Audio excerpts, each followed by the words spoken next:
Hey, Coach, I'm so happy you found us on YouTube. I'm in one of my happy places here in our gym. A couple things. First of all, make sure you subscribe. There's a little bell up above. You'll get all the notifications every time something comes out. We publish something every day for you to be a better basketball coach. If you're looking to take your coaching to another level, if you're looking to put some pictures on the wall, let me help you. Come over and join us at teachhoops.com. I do not think you'll be disappointed. All right, let's head off to the channel. All right, welcome to Coach Unplugged. And like I've said in the last probably 10, I've lost track of trying to count how many. But I'm super excited. This has been a work in progress. I know we've tried to do this at least one other time, Keith. Tried to connect and talk basketball, talk officiating a little bit, talk Alaska basketball, which really intrigues me a lot. It is also one of the two states in the United States that I have not been to. I've not been to Oregon, and I have not been to Alaska. I've been to every other state in the U.S. So it is on my bucket list when the world gets back to normal. And we're going to invite you out when the world gets back to normal. When the world gets back to normal, I'm coming. I'm bringing my wife. I'm leaving. My son just graduated, but he's sticking around a year. How about that? He just graduated. He's going to take a gap year. Right. I don't want to go to sit in a room and take college, Dad. It's like, okay, well, we'll figure something out. Get a job. You can mow my lawn, something. All right. So Keith, I'm going to have you introduce yourself, kind of tell your background a little bit, what you're doing now, all of that kind of stuff. And then we'll have Jason do it next. Go right ahead. All right. My name is Keith Williams. I'm from Los Angeles, California. I've been in Alaska 24 years. Came up in the service and had a daughter and decided to stay. Got into coaching, youth 4-year-olds on base, the commander's daughter, and just. How does that work? I bet she got a lot of playing time. Yeah, absolutely she did. And she started, right? Got funding for the best uniforms. It was just incredible. I had the best orange slices. It was amazing. Oh, I bet it was really good. It's like coaching the 4-star general. It's like, oh yeah, you're gonna play next. Yeah. I love that.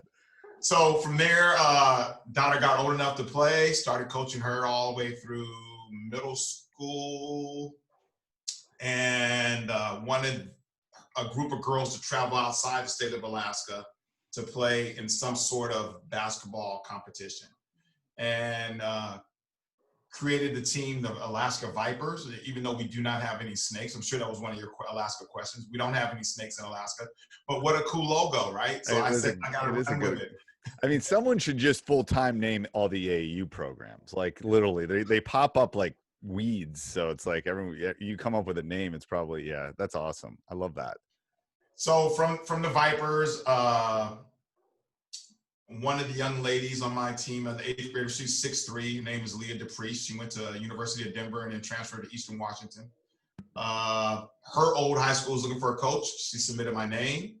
The contacts came in, and I became the Palmer High basketball coach in Palmer, Alaska, which is, it's Mat-Su Valley, and Jason can explain this a little bit better when he introduces himself. And there's 3 schools in the Mat-Su Valley, and literally my school is a mile away from Colony. Would you say that, Jason?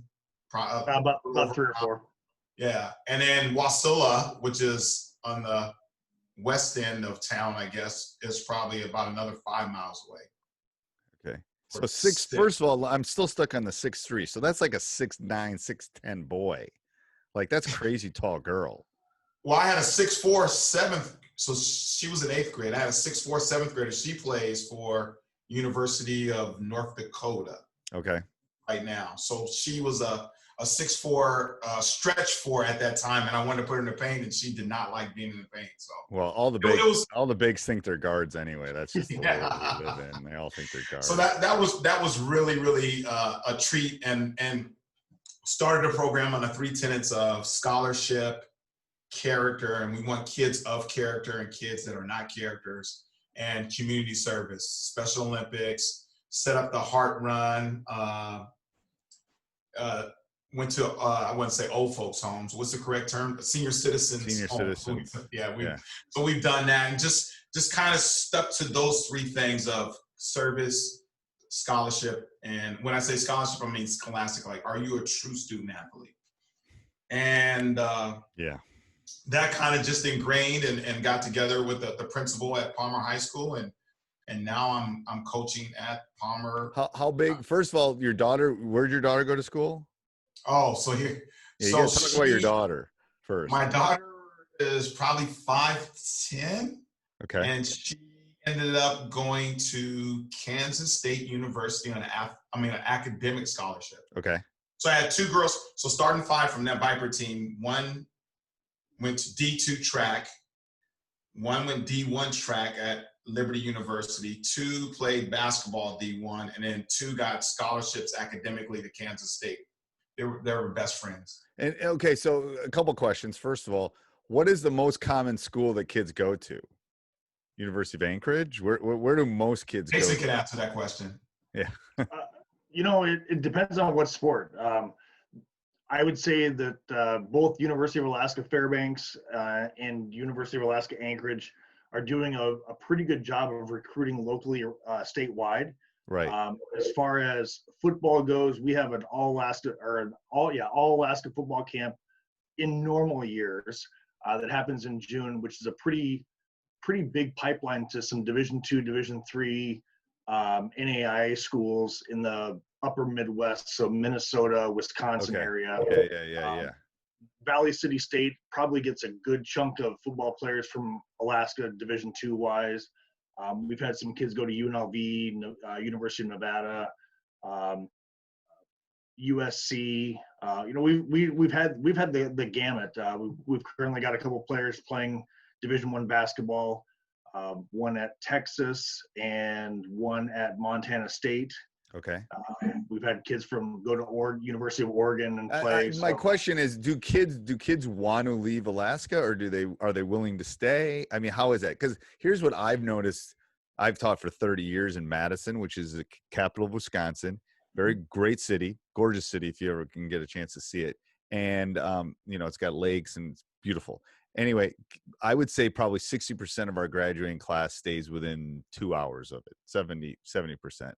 I was just wondering, I think, you being so like you're in Alaska and then there's Canada and then there's the rest of us. I'm just saying, it's like, do they want to come down to the Continental? Do they want to stay up there? I mean, high school kids are unique in that way, I think.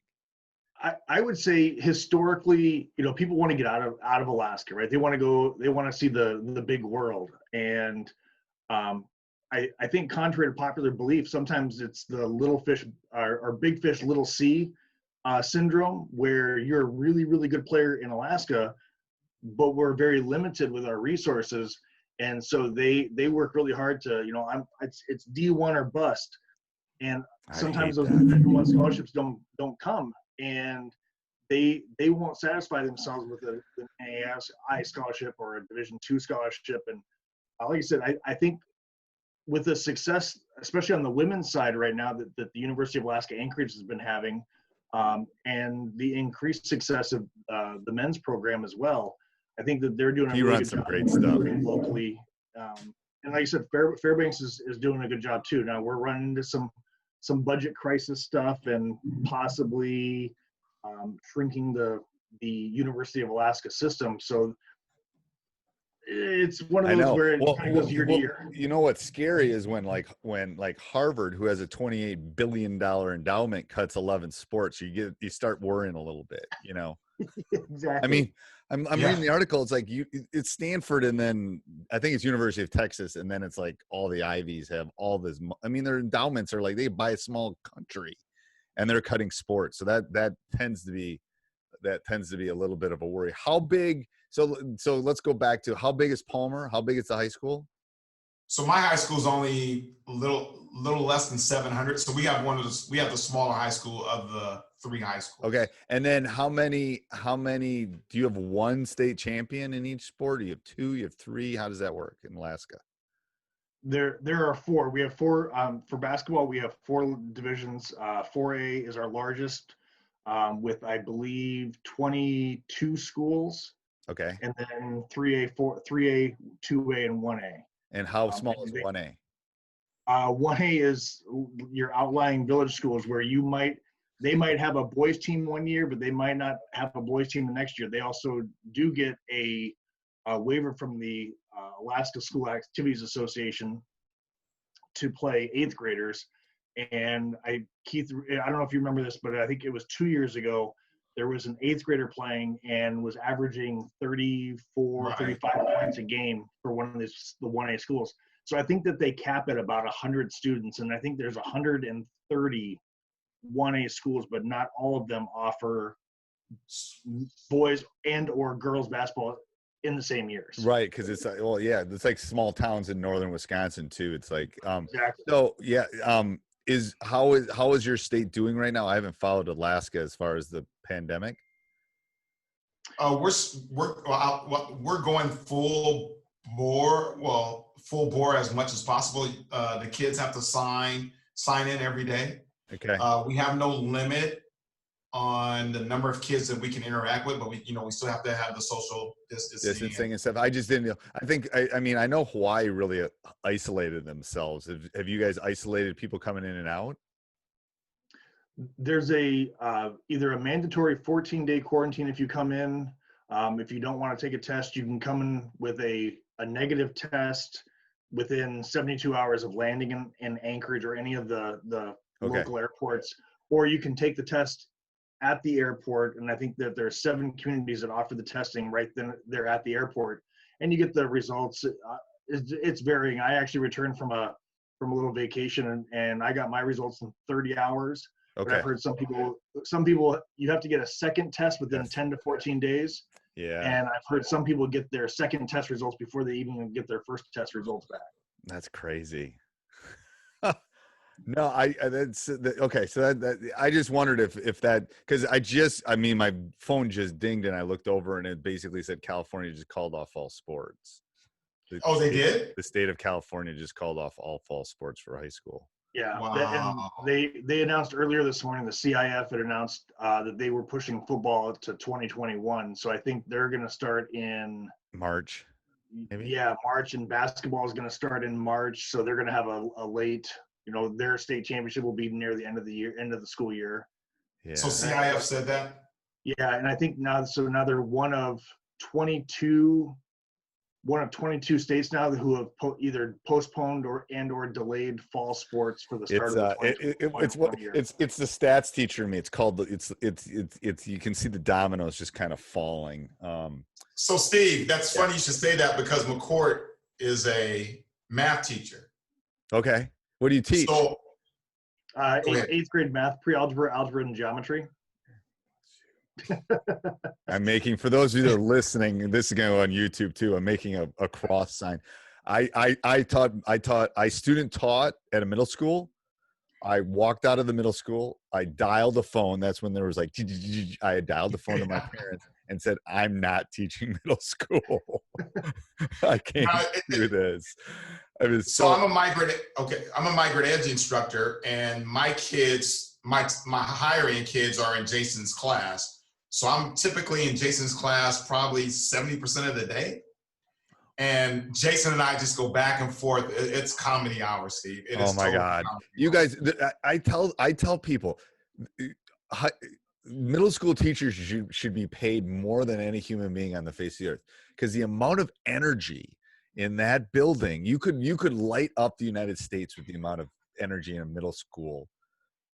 Anyway. Yeah, and I don't know how you social distance a middle schooler. It's going to be hard.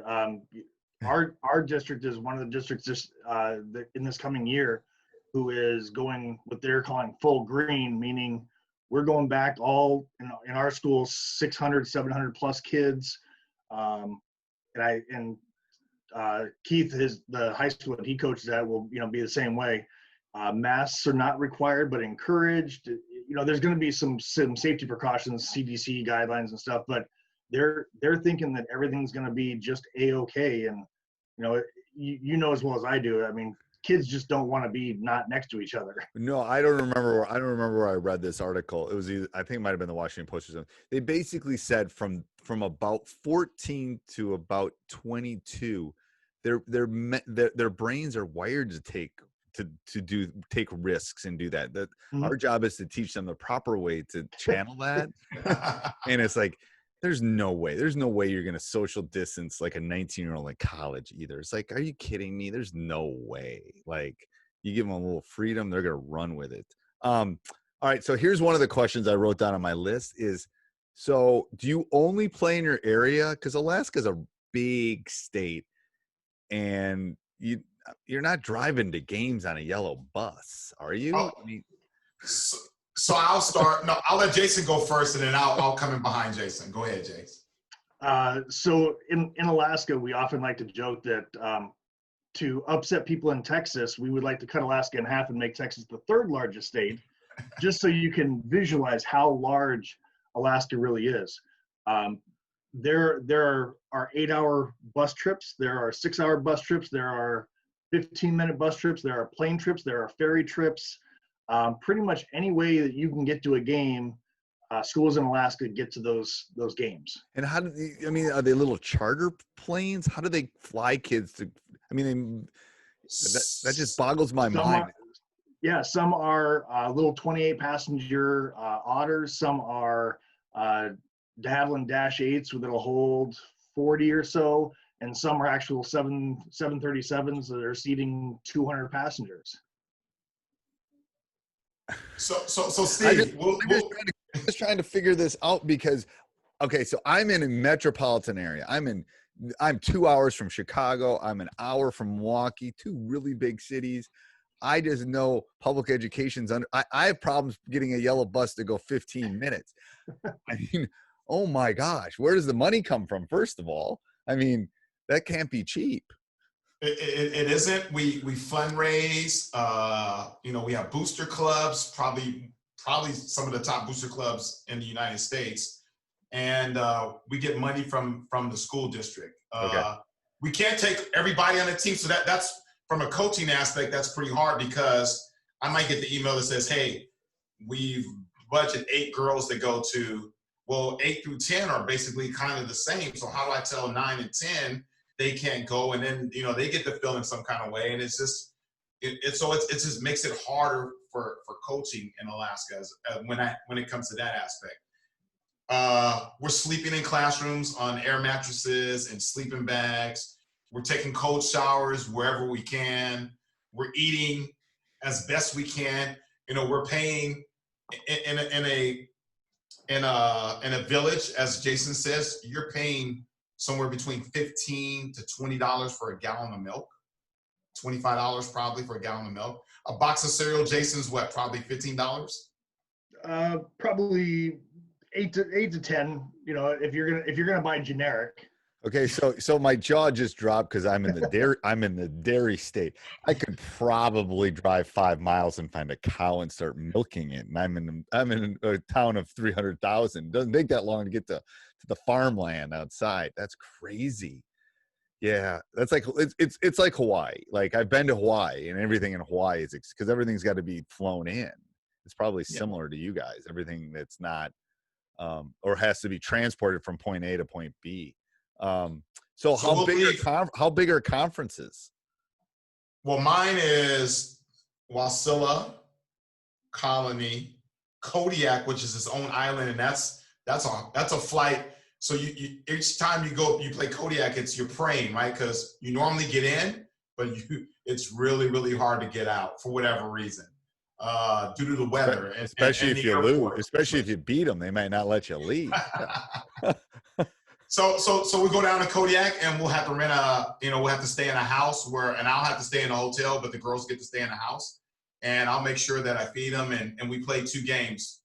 The villagers, when they play 2 games, they play 2 games in the afternoon, they eat dinner, and then they play again in the evening because they're transportation. So the villagers get together, they'll cook everybody a meal in between both those games.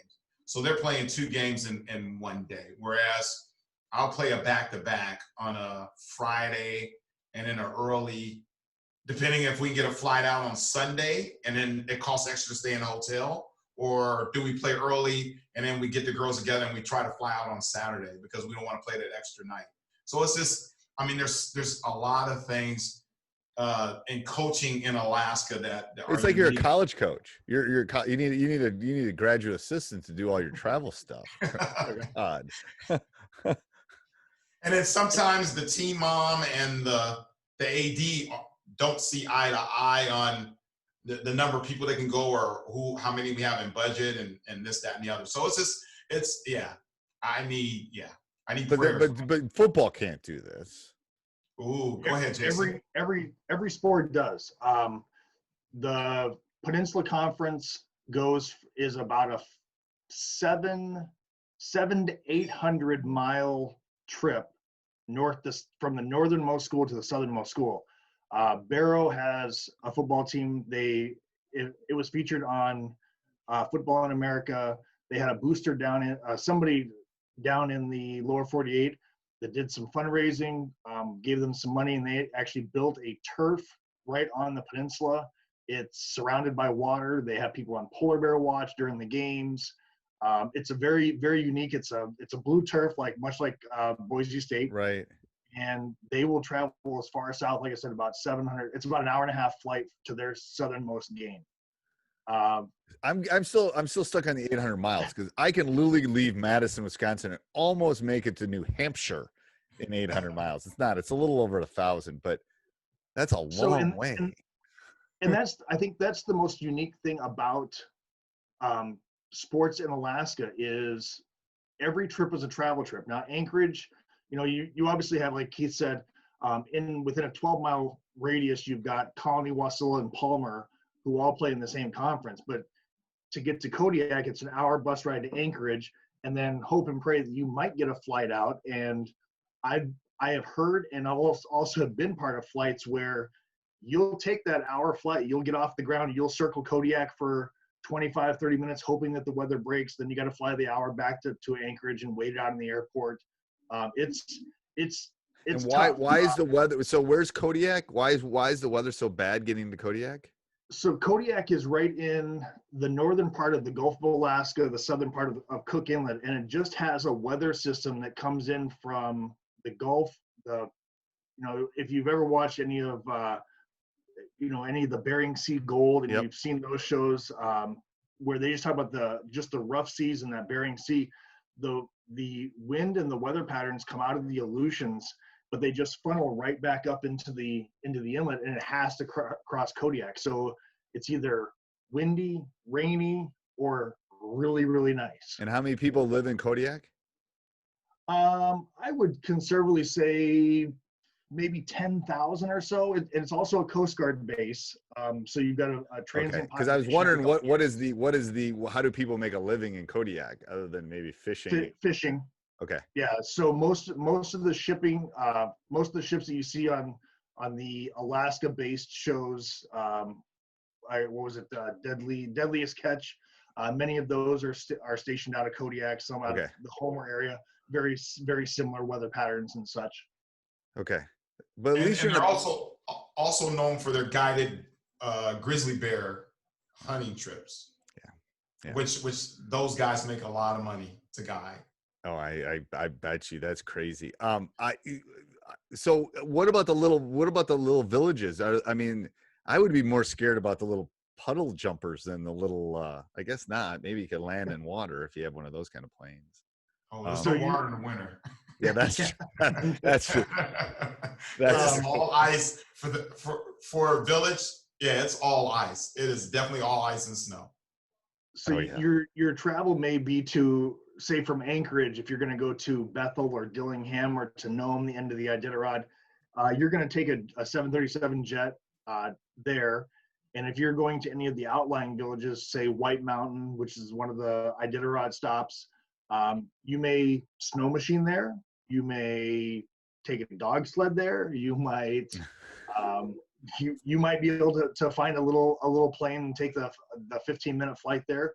But if you're going to do that, you're probably only going to pack maybe 3 or 4 people in, so you're going to have multiple flights going back and forth. Oh, that's crazy. And then where's the state tournament held? Where's everything? Where does the end of the season occur? Well, that's in Anchorage. It's in Anchorage, yeah. Football, basketball. And how many teams come in for that? Eight on the 3A, 4A side, and then 2A, 1A, maybe 16. So it's 8 boys, 8 girls, 2A through 4A, and then the 1A schools, because there's, like I said, there's 120 some odd teams. They actually bring 16 teams in for both boys and girls. On Wednesday, they do the play-ins. So the 8 winners from those games advance to what they call the championship bracket, and then the 8 losers play essentially a consolation state tournament. Because the travel is such a spend, and it's such an expense that you don't want to come down and play 2 games and lose both games and have to travel back. It's just not cost effective. So at least they can travel them down on a Tuesday.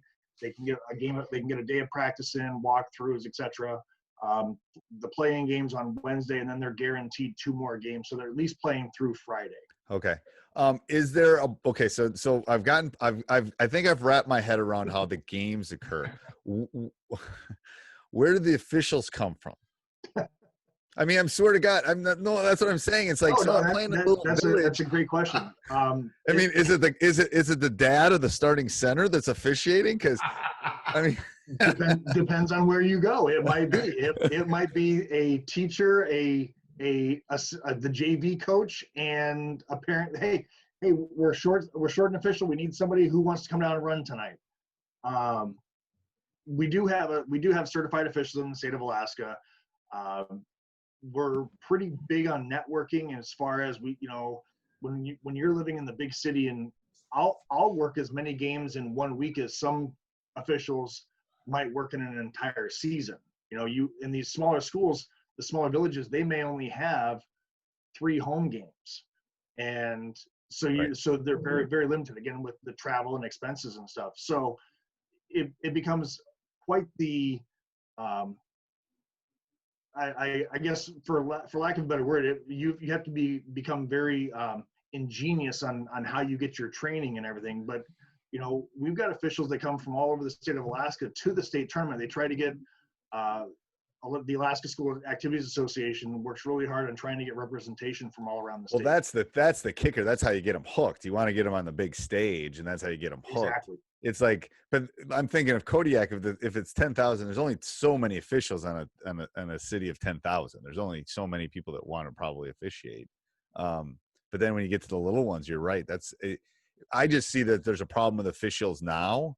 Finding officials now, that's not, with you have the benefit, you have the hard enough that people aren't going into it, all the space, and now, at least in our area, a lot of the officials are older. I'm not sure they're going to want to officiate if we have football season. Like, I'm not sure they're going to want to be close to those guys. I don't know.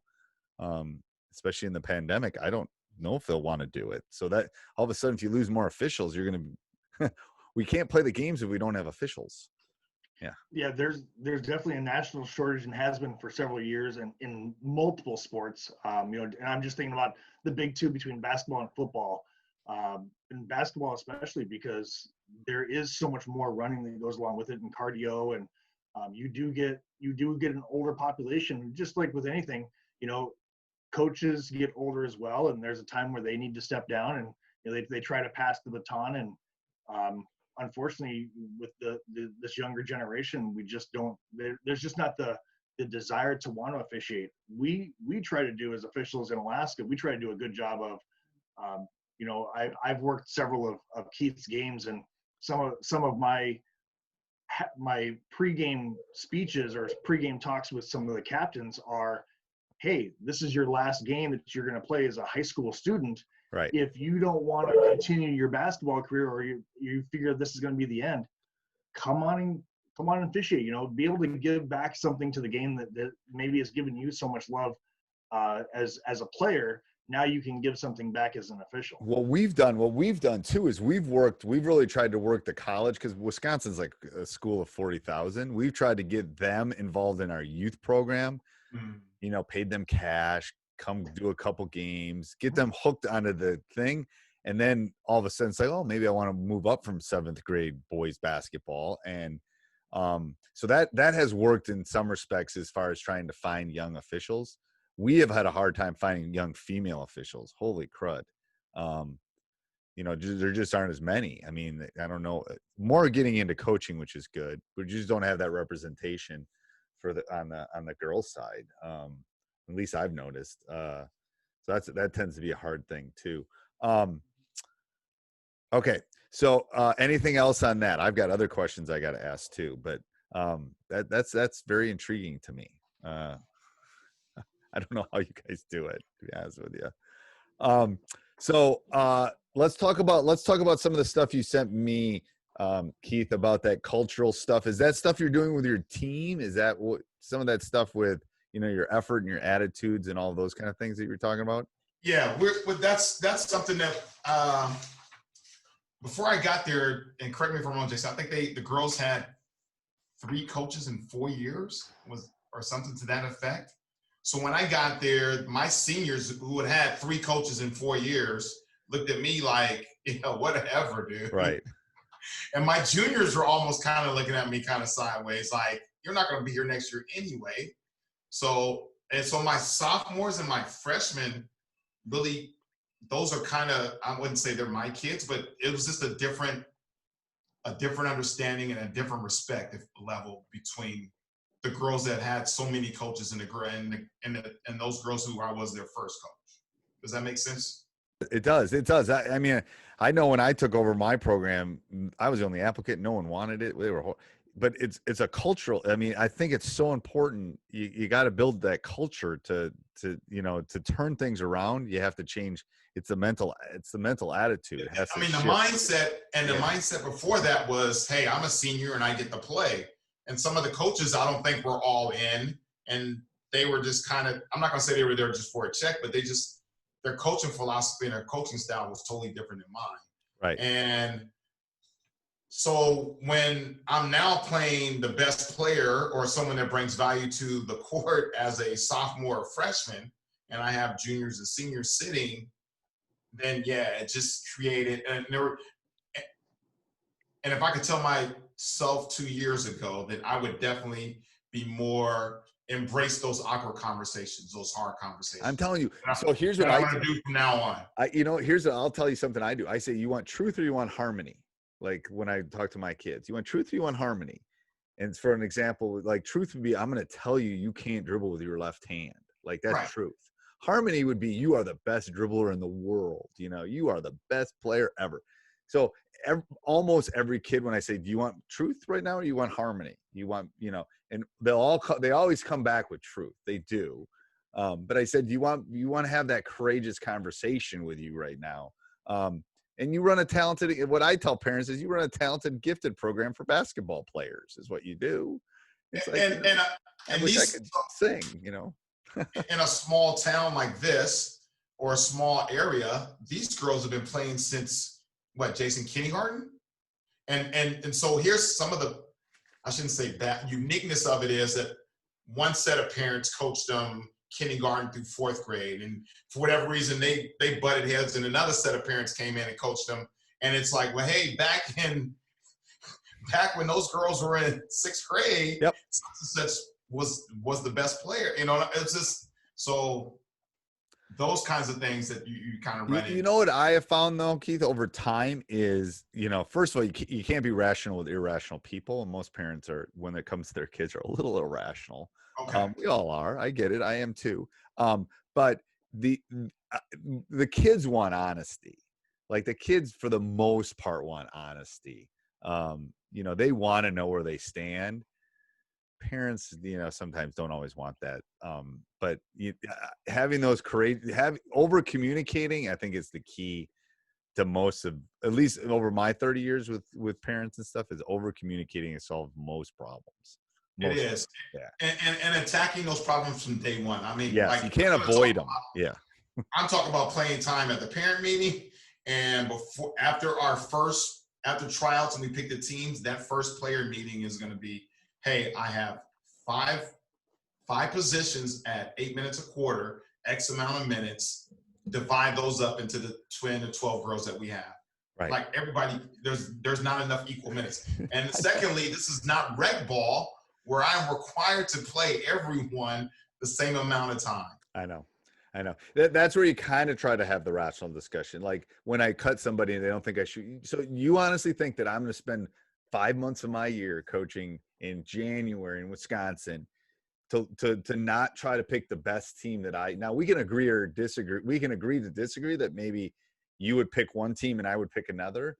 But I honestly think these are my best kids and these are the kids that are going to play. And, it's like, really, you think I'm sitting at home thinking about how you can get even with your daughter? Really? Like, that's what I'm doing? Usually they can come around. For both of you, this question for both of you, what's the hardest part about your jobs?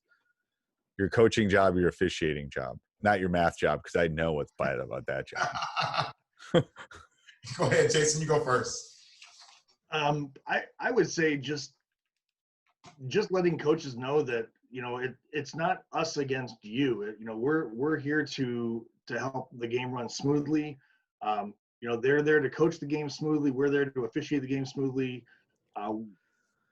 Prior interactions are, it often might be said that coaches think that you hold a grudge, and I don't think that's the case. I don't hold a grudge against any coach or any player or any team for that matter. I go out and I adjudicate the game as it's played, and you adjust as a player. I remember as a player in high school, you adjust to the officiating. As officials, we try to adjust to how the level of play is. If you've got a really two not so skilled teams, a travel might be a little bit of a sliding of a foot or a slipping of a foot versus if you've got two really high skill, we talk about AAU programs, right? Those are the players who are on the track to the next level. You're going to be very, very cut and dry as to what the rules are. Right. No, I agree. What about you, Keith? Just the change of the way it used to be to the way it is right now, as far as the program. And I think that we've come 180 as a school for me, and we're headed in the right direction. So for me, that was just the hardest part of just dealing with the old and trying to bring in the new. Does that make sense? Yeah, that makes sense. Okay, so for both of you again, what is the hardest skill for you to teach a young official and for you to teach your players? What's the hardest skill to teach? I'm going to let Keith go first on that one. So, okay, I got it. So our goal last year, and we've become better, but our goal, I guess, and with my two things that we're focused on is becoming physically and mentally tougher. And that's a skill set, right? Like it is a skill set.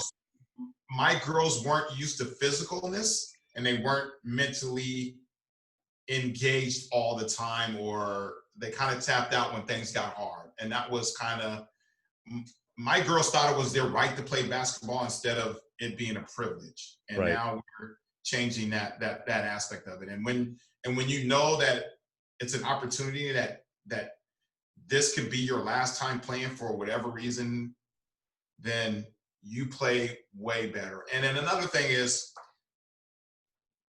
the mindset of wanting to win as opposed to hating to lose. And you play totally different. And that's one of the things my friend told me, my college roommate, when he watched the games. He's like, your girls want to win, but they don't hate to lose yet. And right. Once that mindset of them hating to lose, then it's that second level of competitiveness. Like it's the reason we don't play Monopoly or games in our house, because we don't talk to each other for like 3 days afterwards. Right. No one wants to lose. Like it's not nobody. That nobody wants to lose. Are you kidding me? Nothing. We could flip a coin in this house and no one would talk to each other. I could have some jacks with a red ball and picking up threesies, right. And my daughter would say, "Hey, you hit that jack," and I'd be like, "No, you got to." I just get a videotape. So there's no my daughter, way. my wife and my son have played more Uno in this pandemic, and they're Lego addicts. Like they taunt each other. It's like, oh my God, it's a game of Uno, people. Like seriously, I know. All right, what about you, Jason? What's a hard thing to teach? That intrigues me from an official standpoint. I would say there's several things, because I think players and former coaches think they know the rules, but they don't really know the rules. I often talk to our younger officials, and one of the first things I tell them is I said, you and kind of like we talked about at the beginning of this podcast, is you have to learn to dialogue. You have to learn how to talk to coaches, but you have to use rule speak. You have to talk within the rule book. You can try to confuse them as much as you want to, because you might think that you're right and they're wrong, and but you have to use rule speak. You have to use things so that when they go back in the rule book, they can say, oh, that's what they meant. And I think the other side of that too is, and very closely attached to it, is you're not always right. You know, you have an angle, the coach has an angle, you're going to see plays different ways. Your interpretation of the rules might be a little bit different. And just being able to have the dialogue of you might not be right, but it's one of those things also that you can't go past a coach every time up and down the court and say, yeah, coach, I missed that one. Coach, I missed that one. Yeah, I missed that one. That won't You're not work. going to be officiating very many games for very long. That won't work. But the good ones can do that because they know they messed up and they're okay with it. Like, I know I mess up coaching sometimes. It's like, whatever, I'll tell my players I made a wrong call on that one. You know, here's one thing, and I don't know how Keith feels, but I just look for a consistent whistle too. Like, you know what I mean? Yeah. And it might change half to half. Now, Right. do you guys have shot clock? No shot clock. Okay. You play quarters?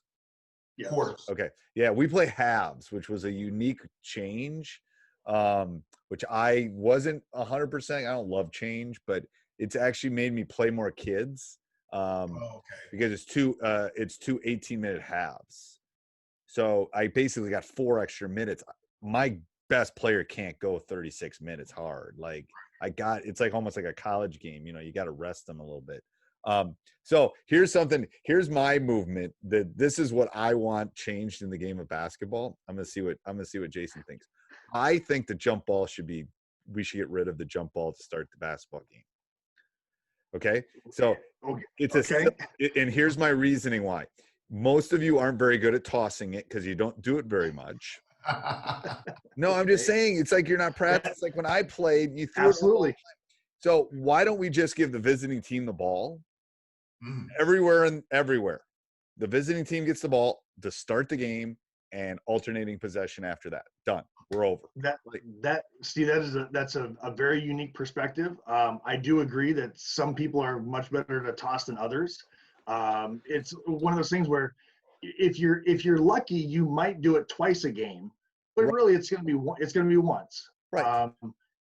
And so you do it 30, 40 times a season. That's it. And that's if you're the one throwing it. Yes. And there are the rare occasions where you might have to throw it multiple times to start the game, just with whatever happens. But that is a unique perspective. I would say maybe going to a coin flip like they do for football or for soccer. Oh, that'd be interesting. I understand where the toss came from, because that's where the game originated. But the game has changed. There used to not be a 3-point line too. Like I've seen so many and I think it's getting worse. Like the toss is getting worse over time. Well, it's a skill you don't practice. When you watch, and as officials, we watch film too, right? So I'm gonna say that right now, that coaches watch film, players watch film, officials watch. Not all officials, but if an official really wants to get better, you're going to watch film and you're going to break it down. You're going to look for positioning, whistle tempo, all the things that are going to help you improve. But one of the things we don't look at is we don't watch our toss, right? And we don't practice, because really, where else are you going to practice that? You can read your rule book while you're you're laying in bed, or maybe your buddy's driving in the car. You're reading through your rule book. You're studying up on some things. You're on a 2-hour flight to Juneau or whatever, or you're going to circle Kodiak for an hour. So you get a chance to read your rule book. So it is a skill that is not widely practiced, but I think that as officials, we need to be masters of our craft. And one of the things about our craft is we have to be able to toss the ball well. Right. Yeah. And it's like, it's, I don't know. It's one of those things. I personally think there should be one governing body to decide how to play the game of basketball too. It's like, there's like 18 different ways of doing it. It's like, let's just come up with one way and let's just, but anyway, that's just but I really want the jump ball thing changed because yeah. Now, Steve, do you have a shot clock in We Wisconsin? do not. It got to the point where it almost passed, and then the athletic directors got a hold of it, and I maybe had a little to do with it on Twitter and said, here's my issue with the shot clock, and I'm not pro. I mean, I've talked to our state associate. Anyway. I don't really care because we'll adjust. Here's my issue with the shot clock is a couple things. First of all, it's actually a relatively hard thing to run because I've tried to do it. It's not an easy thing to do. I think we could probably train somebody. It's not an easy thing to do. It's not, and this isn't a reason not to do it. Costs and that, it's not a reason to do it. What I think makes high school basketball unique and different than the college and the pro game is you can decide the style of game you want to play, and I can decide the style of game I want to play, and we can have a chess match with that. If you watch college and NBA, they're all kind of the same pace, and they're all kind of the same game. If you want to go 180 miles an hour and I want to have 16 possessions, I can do whatever I think I need to do to allow my team to win. That's my only reason I'm kind of against it. I know it's probably coming at some point. But if you have a 25 or 30-second shot clock, I'm going to 2-2-1 press you, and I'm going to take 8 seconds off. And then I'm probably going to sit in a zone and then match up at the end and just try to – I think it's going to get very vanilla. And that's why I haven't left high school basketball. I love it. I just think you can go to a high school game anywhere in Wisconsin, you're going to see 85 different styles of basketball. Right. And that's my worry with the shot clock. I think now in the summer when your kids play AAU or travel ball, it's mixed or is it's mixed. It's not as much as there's not as much shot clock down here as there is. It depends on the tournaments. Obviously, the higher up you go, the more they are. I think the argument that it's getting them ready for college is a silly argument because most of them aren't going to play in college anyway. I worry about the teams that aren't very skilled too. And then you get down to 7 seconds in the shot clock. It doesn't tend to be really good basketball at that point. But I don't know. I think it's coming. I realize it's coming. I'm probably sounding like the old man, get off my porch kind of thing. But I realize it. But I mean, if you have a hard time finding officials, you're gonna have to pay someone else to sit at the thing. And public education is not overly funded at this point, in my opinion. All right. Let's see what else I got on my list here. Here I got one for both of you. So you can both take this. This is one of my favorite questions. All right. So I want you to take a coaching and or an official. I want you to take a success or a failure that you think someone could learn from. Because I think you learn from successes. I think you learn just as much from failures in life, to be honest with you. But is there something that at a coaching time or an official time that someone that's listening could take away a golden nugget from? This could be a success or a failure. Go ahead. For me, it was. The quote goes, I think you can't send a duck to Eagle School, right? I think the quote is you can't make chicken soup out of chicken beef. Yeah, I think that's the actual quote. But we'll use yours because I don't want to get E rating, but yes. So I think I put student athletes in positions on the court that they just physically and mentally couldn't do. And in turn, we lost the game, and then that was a lesson for me. That there were people that I wouldn't say unprepared, but they just didn't have the skill level or the basketball IQ to be in that situation. Right. I've done that coaching wise. Like I haven't had them ready for a situation that occurred. Now it hasn't happened recently, but that I didn't have the right thing in the right people in the right spot. It was my fault. 100% my fault. Yes. But I learned, but I never did it again. Right. I only made one scorebook problem in 32 years. It was like I was a freshman or sophomore coach my second year, and I put the wrong number. I've only made that mistake once. I told myself had that happened, and the other team shooting a technical to start the game, I said, I will never do that again. I will never make that mistake again. It's funny. I was a C team, which is freshman, right, at South High, which is probably the richest high school in Alaska, period, right, whether private or whatever. And had a sister on the team, and she might have been 8 years old. And to keep her around, I used to let her put the numbers in the book, right? So, yeah, exactly. And, you know, ref comes, is like, hey, such and such wasn't in the book. And I look at her, and she looks at me, and she says, what? I was hungry, right? I had to go get my popcorn. Yeah, she was like, what do you want from me? I was hungry. And I'm like, well, okay, you're 8, you're right. So yeah, we just took that. I could see you looking at an 8-year-old, like, okay, you look over there and go, what was I thinking? Like, right, exactly. What was I thinking? See, I was led into a false sense of comfort with her doing it so long and doing it right that I never ever checked an 8-year-old, right? Until she got hungry and was like, you know what? That's a top 10 story there. I love that one. I've asked that question probably 100 times. I love that answer. It's like, so that was mine. Okay. You know, and just to kind of pigtail of that, for as far as officiating goes, you'd be surprised at how many coaches get upset at the person keeping the book about there being a wrong number. You know, for whatever reason, the coach, there's no way that a coach could have put a wrong number in, but it's usually not the head coach. It's an assistant or a third assistant or a manager. And I wouldn't say near come to blows, but there's been some heated arguments about numbers not getting put in correctly until the scorekeeper. And in Alaska, many of the referee associations also hired the table officials as well. Okay. So they're part of the same association. Until the scorekeeper, who will always keep the roster, will say, "This is what you gave me." Oh, I'm sorry. That's my fault. And I'm telling you, it is close to my that I check that book, no lie, 20 times every game.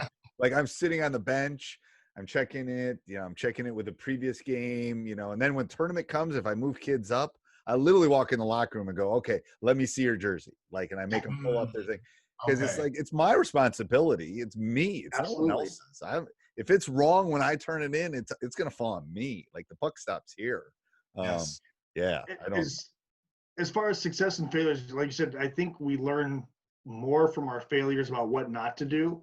And I would say, as an official, when you don't know a rule and you adjudicate it incorrectly, and I'm thinking more, not like the difference between what is a travel and what isn't a travel, but I'm thinking big layered plays. You've got a double foul, and then all of a sudden the coach gets really angry and irate, and he gets assessed a technical, and then one of the fans jumps off the bench or whatever, and you have these huge layered plays, and how to sort everything out and adjudicate that. I think the first time that you do it incorrectly, and then you go back in the locker room and you look at the rule book and say, yeah, I messed that one up, you will never adjudicate that. That's play in the order that it occurs, isn't it? Is it in the order that it occurs?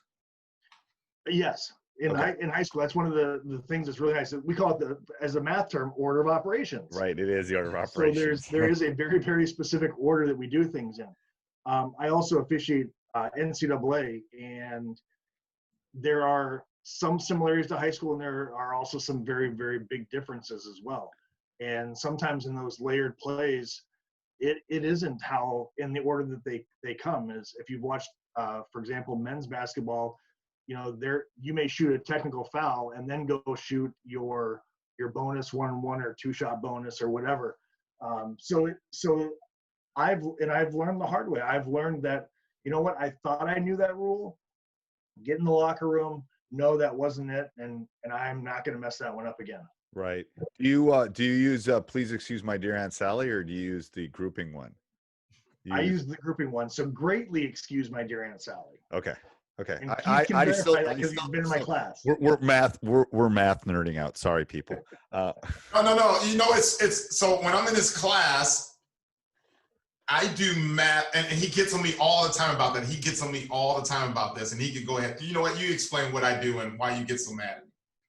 He does shortcuts and doesn't show his work. He undoes what I've been trying to teach the kids for so long. Oh my God. I'd be like this. I'd be like, get out of here. What are you doing? You have to Oh, do your work. he's It is done that my numerous biggest worry, times. right? It's my biggest worry about going full online. We're going full online for first quarter. I don't know how I'm going to check all their work and make sure they're doing all the steps. That's my, like, I wake up in cold sweats. Like, how am I going to do that virtually with 150 kids? I just don't know how I'm going to do it. But yeah, I do PEMS does because that's what I learned. I teach them the grouping one, but yeah, order of operations. I haven't taught algebra, gosh, in 20 plus years, but I do love my, please excuse my dear Aunt Sally. If you don't know the order of operations, people, look it up. All the basketball coaches that are listening. All right. So if you could talk to one coach or one person or who would you guys talk to? So recently I've had, with my daughter at K-State, I shot it. In fact, me and Jason together created an email and I said, hey, dear Coach Weber, my daughter, blah, blah, blah. Is it possible I can come spend a little time when I'm in the Manhattan area? And literally 5 minutes later, bing, here you go. You're welcome. Come on. We know Amir. Come on down. Oh, that's awesome. Huh? That's awesome. Oh, I've done it twice and both times were incredible. I mean, I can't coach my girls the way that he coaches his men's team. No.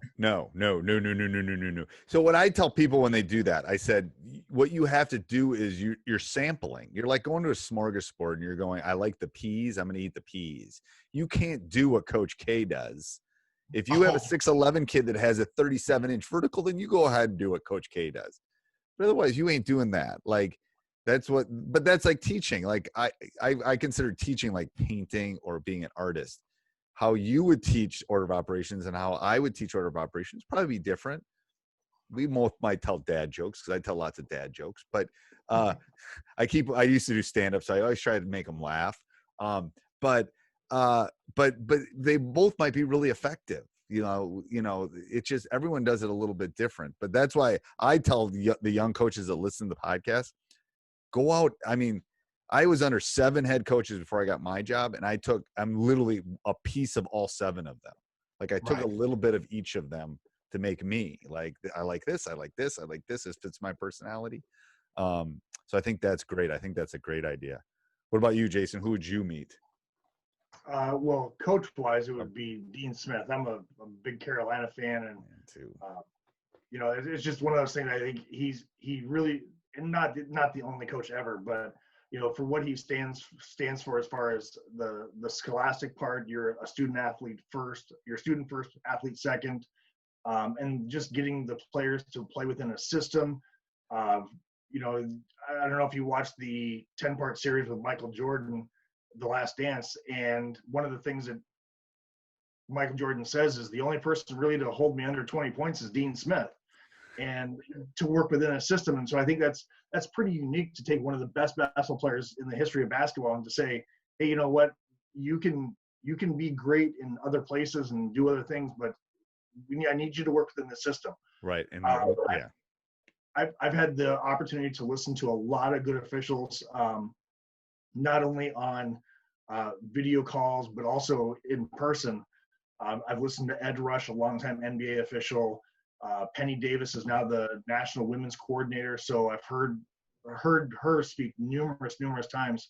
And much like with coaches, I think, you know, you mentioned it, that you take a little piece of other coaches and you've developed your style. And I think as an official myself, and I think every good official takes something from other officials they see, you know, hey, you know what, I really like the way that you toss the ball at the start of the game, but I really like the way that you do your block charge. And I really like the way that you're able to have this conversation with the coaches. And you pick up different things from different officials, and then you create your own style. And I would say between those two officials, I've heard hours upon hours of speeches and pointers and just a multitude of officials. And it's really nice because each one of them brings their own uniqueness to the game. Some of them, it's all about the mechanics. Some of them, it's all about the rules. Some of them, it's about the dialogue. Some of them, it's about the preparation for the season or preparation after the season. So you take a little bit of something from every official you talk to at any level. Right. Well, and they're not robot. You guys aren't robots. Like everybody has kind of their thing. Once you've coached long enough, you kind of read like, ooh, I can't talk to that guy anymore, or this guy I can, like, you know what I mean? But part of that's just reading the room too. It's like Certainly. you know. And there are things that certain officials can get away with that others can't. We've all seen the videos of Joey Crawford as an NBA official, and some of the things that his ejections have been. Some of them have been very quick and maybe not necessarily as officials. You look at that and say, I don't know if I would have ejected, that player for that thing. But he's got a style, and there's a reason why he's at the level he is, and that he can get away with what he does. Right. And yeah, and I'm not saying in a bad or good way. I'm just saying that that's who he is, and that's his officiating style. And I mean, you don't officiate as many finals as he's done and not be good official. No, you don't get those games. All right, so here's what I'm going to do. I'm going to do rapid fire. And so I ask a question, and then we'll go Keith first and then Jason second, just so we can do it in order. So it's just one question, and then so Jason gets the break because he gets to think about it when we can alternate. It doesn't really matter. All right, so your favorite brand of basketball. I call these rapid fires. What's your the ball you actually play with in the game? What's your favorite brand? My favorite brand is The Rock. Okay. Why? Just the feel of it and the durability and the quality of the basketball itself. I'm going to tell you, The Rock doesn't get many votes, so you're in a unique category. Oh, okay. I really like The Rock. Okay.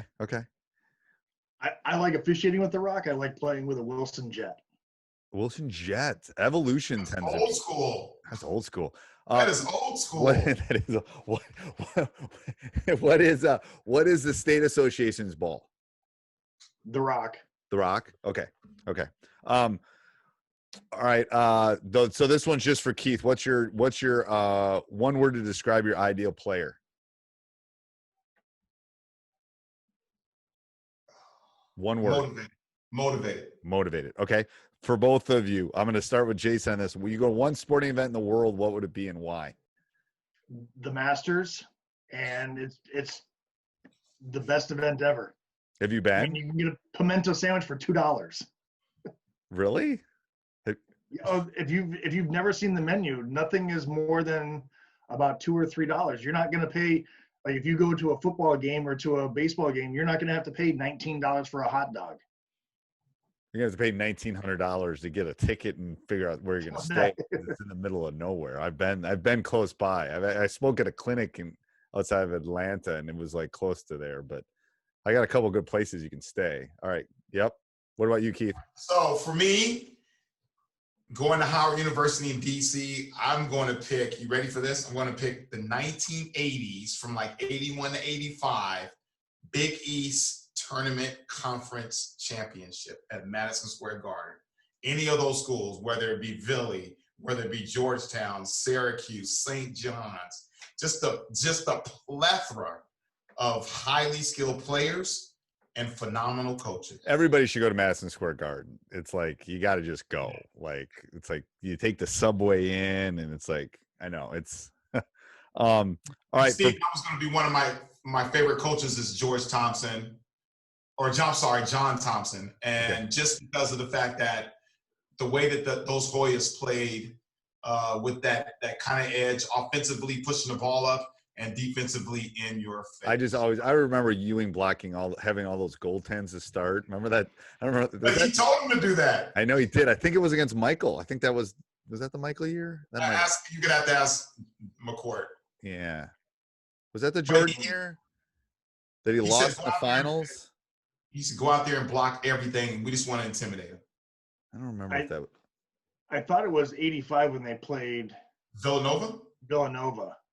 It might have been 85. It might have been 85. Because 82 was Jordan. Who did North Carolina beat? The bad pass, Georgetown. Yeah. Yeah, it was Georgetown. Okay. Freddie Brown threw the ball away, or was it? And he thought he heard something. I do remember that. I watched that this is how old I am. I watched the 82. I watched that in the black and white TV in the basement with my brother playing wiffle ball. I swear to God, in our unfinished basement, wiffle ball, black and white TV. I don't think you buy a black and white TV anymore.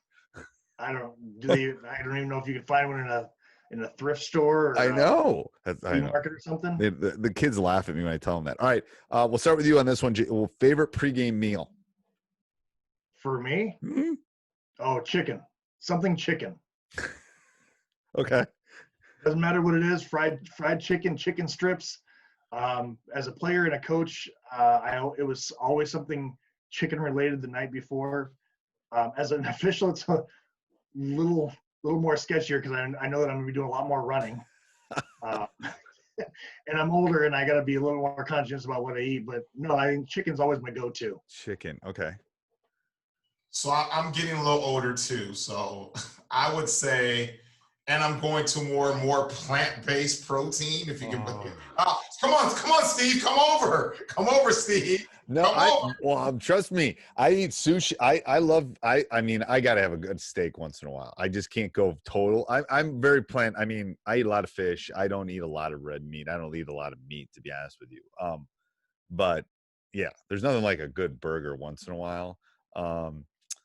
Yeah, but I eat a lot of sushi. I love sushi.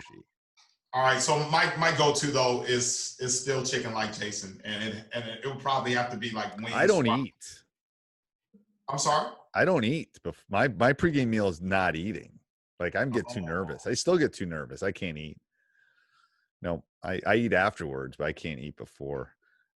What's one thing you guys do to relax? So part of our community service this summer was to build garden plots in downtown Palmer. And we built like 22, and they're probably 9 feet long by 4 feet, 5 feet wide, 2 cinder blocks high, and we put the dirt in and everything. So we built 22 of them. So as I was leaving, the young lady that runs Grow Palmer said, "Hey, do you want a plot?" And I said, "Look, I'm from LA, South Central. I know nothing about farming. Like, right. What do I do with a plot?" And then it just dawned on me, team building. And I said, "You know what? Give it to us." And my mindset was like, I'm going to grow collard greens and yams. I'm going to have this big soul food dinner, right? So we got broccoli, cauliflower. And I don't know if you know the summers in Palmer, our state fair plants and how big they get due to the sunlight. Well, first of all, we didn't even talk about the sunlight. How do you guys do that? Like, go ahead, Jason. Go ahead. I mean, it's easy. You just know that you're going to take advantage of every second of daylight in the summertime, because in the wintertime, you're not going to get any of it. Okay, because here's the sole reason I will move out of Wisconsin. This is the sole reason I will leave when I retire is if it was, I can handle 20 degrees. I can handle 30 below. I can handle no school because of frostbite and you throw it. I can handle that if the sun's out. But the sun doesn't come out. It's like dreary. It's like living in London. It's like horrible. You see the sun like once every 3 days. I don't know how you do that. That would just depress me. Like you definitely have to get used to it. You know, having relatives up or friends who come up. You know, in the summertime, one of the things they say, how do you sleep without pulling the blinds down? And oftentimes you will buy what they call blackout shades, right, for guest rooms and stuff, because they just can't sleep with daylight. I think people who are residents of Alaska and longtime Alaskans, you get used to it. But I've been to Barrow, the northernmost town in Alaska, and I was there in November, and I don't recall seeing the sun in the 3 days that we were there. But in the summertime, the sun won't go below the horizon for 90 some days. I mean, it's daylight 24 hours a day. I mean, I'm telling you, that's why I want to come up to Alaska in the summer, because it was like, that'd be good. I go fishing. I could, like, your golf game, it's got to help your golf game. Sure, you could golf at 2 a.m. Done it. Have you really? Yeah. Usually the midnight sun tournaments don't tee off until 9 or 10 o'clock at night. Look at Steve. Look at him. We're excited because it's light till like 8:30 or 9 here. Like, I'm going to take my daughter driving, practice her because she's getting her permit. And then I'm going to walk the dogs, and it's going to be like 8 or 9. It's going to be sunny. It's like, it's not even close to going down. And that's crazy. I know. We almost came up. I never told Keith this. We almost came up and played in the Alaska. Great Alaska Shootout? Yeah. There's a high school one. Oh, Prep tournament or Prep tournament. So it would have probably been the Alaska Prep Shootout. Yes. Or the Alaska Airlines tournament at West High. I think it was Alaska Airlines. They offered us like 10 tickets. It didn't work out the year we needed to come, but and people were looking at me like, why are you going up there? We usually go to Florida, and they go, why are you going that way? I go, because it would kind of be fun to not see the sun for like 3 days. Like, I don't know. It'd be like, It's not as bad as people make it out to be. Like I said, if when you're in the northern part of Alaska, it's a lot worse. But Right. where we are, it's pretty average. Okay, it's not too bad. Yeah. No, it's tolerable. Let's just say that. See, that's relative to someone that grew to Alaska, not someone from Los Angeles. Right. Okay. Yeah. Well, Los Angeles, you see the sun all the time.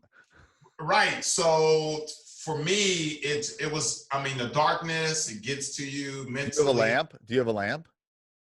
I didn't do a lamp. Back then, I was in the military. As my sergeant would have told me to tough it out. Right. Yeah. I mean, Yeah. Okay. Yeah. We ran PT until it got to be -30, and when you always asked them what our quota was, it was always -29. It was, you know what I mean? No matter what it was always -29. So I got tired of that too. So. Okay. Who is the best basketball player of all time? I'm biased because as a Carolina guy, it's got to be Michael Jordan. Okay. I'm gonna go Jordan. Okay. I mean, Jordan's winning most of it, but there's been other votes. There's been some LeBron votes. There's been a couple Kobe votes. There's been some Bill Russell votes. I don't know who else. I think personally, this is me being biased. I think the best player in the world right now might be living in Wisconsin, playing for Milwaukee Bucks. He's not quite there yet, but he's close. That did go through my process. Giannis, like if you're building a basketball player, you build Giannis. Like, I think there's a list of about 10 players that you could choose from, and if you don't pick one of those 10 players, then you really don't know the game of basketball. Yeah. Right. Yeah. And then you might say, pick player whoever. Right. And if they're not in that list of 10, then you're probably just voting with your heart. Yeah. Yeah. Muggsy Bogues. I'm thinking the most athletic player. I'm leaning toward Wilt because I'm Magic I did a podcast about a week ago, and somebody voted for Magic, and it's like, the thing is, what you and I are old enough that the funny part is that Magic and Bird kind of changed the game, and then Jordan took it up here. Took it up to a whole nother level. Like marketing 101, like he went up here. But I grew up a Laker fan, and if you were a Celtics fan, I couldn't talk to you. Like, Steve, that's funny because JoJo White is my favorite player, and I grew up a Boston fan living in LA. Ooh, how did that work out for you? Oh, I couldn't wear the t-shirts. I mean, Kevin McHale, I still have nightmares of Kevin McHale. Oh my God, he just irritated me to no end. One thing that helped you become a better official or helped you become a better coach? One thing. Mentorship. Getting with an older official, or not necessarily older official, but a more experienced official, and just being a sponge. Mentorship also for me. I have an opportunity to call a couple of coaches in my coaching circle, from the UAA coach to a young lady that coaches in Spokane, Washington at a Division II school. And also, if I could get one of the assistants or associate head coaches at K-State if I have a real critical problem. So. Okay. Do you guys have a favorite quote? If you don't, that's okay. I'm putting you on the spot here. Again, being from LA and having an opportunity as a boy, probably between the ages of 8 to 10, being able to go to John Wooden's basketball camp at Cal Lutheran and not knowing the full extent of why I'm at camp or who John Wooden is, and having that picture next to him, and just now realizing the gratefulness I had to be next to a legend of such. And I'm telling you, I'm giving away my age. Cal Lutheran was the place where the Dallas Cowboys had training camp, and Tony Dorsett was a rookie that year. Oh God. So make every day your masterpiece is my quote, my favorite quote. Oh, I love that one. That's a great one. What about You you, should Jason? never be proud of doing the right thing. Just do it. Ooh, I like that. Dean Smith. Yeah. Somebody else said something this morning was pick up the trash. Oh, You know, Yeah. mom and dad. yeah. Leave it better than you found it kind of thing. Is like my mom and dad. Is there one book you two would recommend? Obviously, I like reading. You can see my bookshelves behind me. When I didn't used to fall asleep, and now I fall asleep when I read, so I listen to them. But one book. My number one is Leads, for God's sake. Ooh, that's a good book. That Yeah, no one's. I can read that book over and over and over again. I'm sure it's in there. It is somewhere. I know it is. I haven't read it recently, but it is. It's on there. I think it's on the top upper shelf. It is. Someone told me to get it, or I might have got it from one of your blogs, and I read it, and it was, and I read it again and highlighted it. I've actually given away 4 or 5 copies to coaches that, or I've heard from different types of parents that these coaches needed, and then boom, I gave them the book. But yeah. I love that. I think there are 2 for me. As a former coach, player, playing for Knight, the Steve Alford story.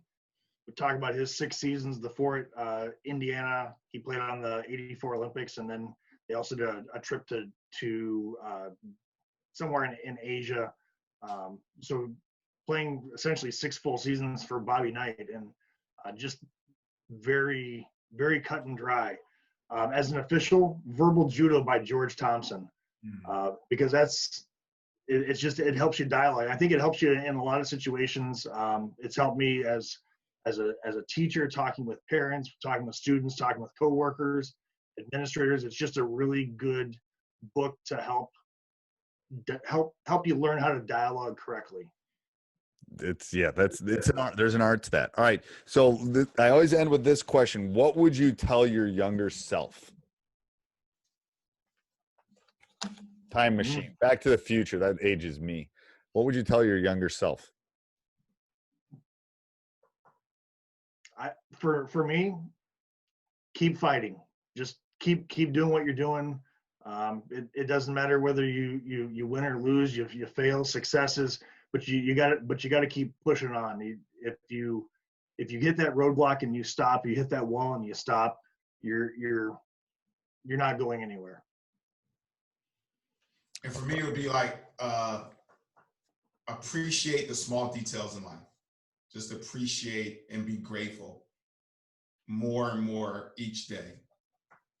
Because I have not done that enough, I think, in my lifetime.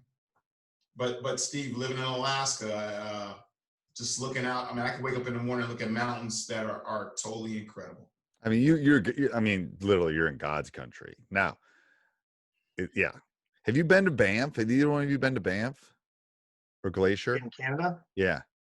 I have not, but I want to. They have a great golf course there. What about Glacier? Glacier is one of my favorite national parks. But anyway, it reminds me. I'm thinking Glacier and Canada are going to be similar, but we'll see. Yeah, I'm trying to convince my son to go do a whole bunch of national parks now that he's taken a year off. Just kind of go see the Grand Canyon and just go see the world a little bit. But we'll see if it works out. What time is it there right now? It's 5:20 here. What time is it there? 2:20. It's your 3 hours. So your mountain time. No, Alaska time. Your mountain time. Or Central time. Yeah, we're Central. What are you? What Central time? What are you considering? Alaska. Alaska. There's time. literally Alaska time. Yes. We're our own time zone. I did not know that. Oh, see, I learned something today. We're an hour behind Pacific time. Ah. And an hour ahead of Hawaii. So how do you watch sporting events? Late at night. Early in the morning. I'm going, Jesus. DVR. I know, because the world's set up for Central and Eastern, really. Exactly. It is. So college football kicks off at 8 a.m. for the noon games. Right on the East Coast, the noon starts. Kick off at 8 a.m. here. So that means, for me to get up and watch Chris Fowler and to watch Kirk Herbstreit and College Game Day, I got to get up at 5 o'clock in the morning. Yes. And I do. That's crazy. But then you have the rest of your day. You can go golfing in the afternoon. So there's a plus to that. There's a plus. NFL game starts at 9 instead of 1. Just things of that nature. So we get 9 a.m. game. So as you're getting ready, the NCAA's would be better. At least the final game starts at like 8. I think it starts 8 here, 9 Eastern. So that would actually be right after dinner. That would be actually better for the NCAA. The championship game is perfect to go sit and you're gonna have dinner while you're watching the game. 5:15, 5:20 start. That works. All right. Well, thank you. I really appreciate this. This was great. I haven't done one of these in a while, and this was so much fun. So I really appreciate you guys taking your time out of your day to do this. So no problem. Thank you. Appreciate it. Yep. Hey, Coach. Hope you enjoyed the video. Nothing better than sitting in the empty gym here. Let me know how I can help you. Make sure you subscribe and like. Leave some comments down below. If you're looking to go to the next level from someone that's done this for 30 plus years, let me help you do that. Let me help you put some pictures on the wall. Go over and check out teachhoops.com for coaches who want to get better.